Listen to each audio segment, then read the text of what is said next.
যদি বাঁচে থাকিস তাহলে বলছে আসবি, আরো আসবি কৈলাস, যদি বাঁচবি আর বেঁচে থাকিস তো।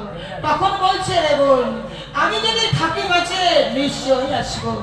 বলছে নন্দী ভেন্দি, বলছে পদ্মাবতী, আবার আসবি কৈলাস, আবার আসবি। সবাই তাকে বিদায় সম্বর্ধনা জানালো। মন্দাকিনীর ঘাটে দেবী বসিয়ে বসিল ভেলায়, নেতা দেবী ভেলায় বসিল।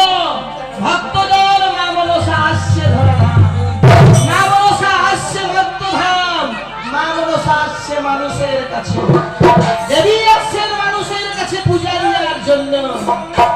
মন্দাকিনী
নেতাই তখন বলছে মনসাকে, বলছে হে রে পদ্মা, তুই তো যাবি বন্ধধাম, যাচ্ছি তাহলে কার ঘরে ঢুকবি বল, কার ঘর ঢুকবি?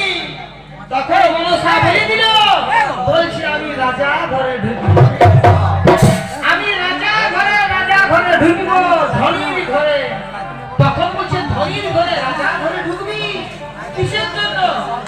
বলছে শোন, রাজা ঘরে যদি ঢুকি না তাহলে ভালো ভালো খাবার পাবো, রাজা ঘরে যদি ঢুকি ভালো বিছানা পাবো শুতে, আর ভালোভাবে থাকবো।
তাড়ান দিবে, আমাদেরকে তাড়ান দিবে, তাহলে হচ্ছে কার ঘরে ঢুকবো?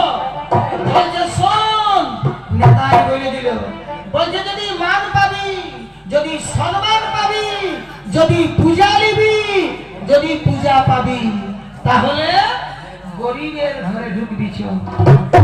তাহলে গরিব ঘরে ঢুকবি, গরিব, গরিবের ঘরে।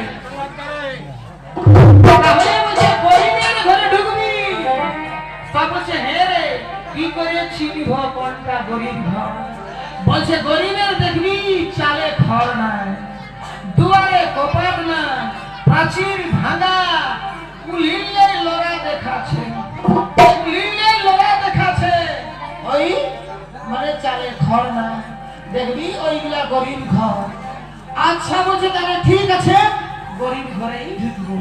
ভক্তগণ, তার জন্য দেখবেন মা মনসা দেবী যেখানে আবির্ভাব হচ্ছে একবার